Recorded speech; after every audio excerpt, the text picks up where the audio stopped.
বলুন তো সাজুগুজু করতে কার না ভালো লাগে? মেয়ে মানুষ মানেই তো সাজুগুজু। আমার তো সাজুগুজু করতে ভীষণ ভালো লাগে, আর বিয়ে বাড়িতে যেতে সাজুগুজু করতে তো আরও ভালো লাগে। আজকে চলে এসেছি আরিশার পাপার কলিগের বিয়ের প্রোগ্রামে। এসে এত মানুষ দেখলাম, আমার ফোনটা বের করে যে একটু ভিডিও নিব তার কোনো উপায় ছিল না। যখনই আমি একটু চান্স পেলাম তখন একটু ভিডিও নিয়ে নিলাম। শুধু কি ভিডিও করলে হবে? পেটেও তো কিছু দেওয়া লাগবে। তো চলুন একবারে কিচেনে যাই। আর এই তো কিচেনে চলে এসে আমি কিন্তু ঝাল ঝাল করে আলু ভর্তা করে নিচ্ছি। আমার বেশ কিছুদিন ধরে একেবারে মাছ মাংস খেতে ইচ্ছা করে না, শুধু ঝাল ঝাল কোনো ভর্তা কিংবা ঝাল ভর্তা এসব খেতে ইচ্ছা করে। এদিকে আরিশার জন্য একটু খিচুড়ি করেছিলাম, তাই ভাবলাম আমি একটু খিচুড়ির সাথে আলু ভর্তা খেয়ে নিই। আর সন্ধ্যার দিকে নাস্তা রেডি করছিলাম, আর আরিশার জন্য এই নাস্তা দিব আজ সুজি ডিম দিয়ে একটা কিছু মন মতো, মানে সুজি ডিমের একটা ডো তৈরি করে সেটা ওভেনের ভিতর দিয়ে দিব। যেটা হয় ওটাই নাস্তা হিসেবে চালিয়ে দিব। আজ আর তেমন কিছু করতে ইচ্ছা করছে না, ফাঁকিবাজি একটা নাস্তা যেটাকে বলে।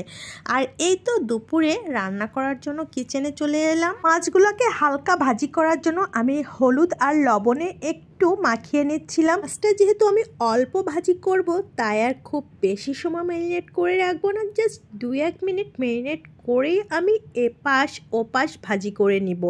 এবার আপনাদের সাথে একটা ইম্পর্টেন্ট বিষয় শেয়ার করব, আর সেটা হলো যারা কমেন্ট রিপ্লাই করে থাকেন তাদের উদ্দেশ্যেই আজকের এই গুরুত্বপূর্ণ কথাটা। আপনারা যারা নতুন তাদেরকেই বলছি, যারা কিনা কমেন্ট রিপ্লাই করছেন তারা সেম টাইপের কমেন্ট রিপ্লাই কখনোই করবেন না।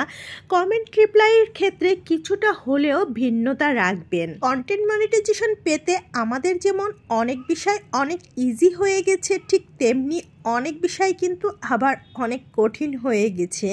যেমন আমাদের কোনো ক্রাইটেরিয়াল পূরণ করা লাগছে না, ওয়াচ টাইম কিংবা ফলোয়ার। অন্যদিকে টুকিটাকি অনেক বিষয় কিন্তু আমাদের মেনটেন করে পেজটাকে চালাতে হচ্ছে। যাই হোক, সবাই জেনে বুঝে তারপরে পেজে কাজ করবেন। আর কিছু না জানলে যেসব বড় আপুরা ভাইরা আছে সিনিয়র, তাদের কাছ থেকে জেনে নেবেন। আর এদিকে আমার মেয়ের জন্য অবশ্যই দোয়া করে দিবেন, সবাই মাশাল্লাহ বলে দিবেন। আরিশার এটা মেবি 1.5 থেকে 18 মাস বয়সের সময় একটা সুন্দর ভিডিও ক্লিপ আপনাদের সাথে শেয়ার করলাম। অবশ্যই আমাদের মেয়েকে আপনাদের দোয়াতে রাখবেন। অপরদিকে আমি কিন্তু মশলাটা কষিয়ে নিয়েছি, আর মশলাটা কষানোর পরে আমি মাছগুলো এর সাথে অ্যাড করে নিলাম। হালকা মাছের ঝোল দিয়ে ভাত খেতে আমার ভীষণ ভালো লাগে।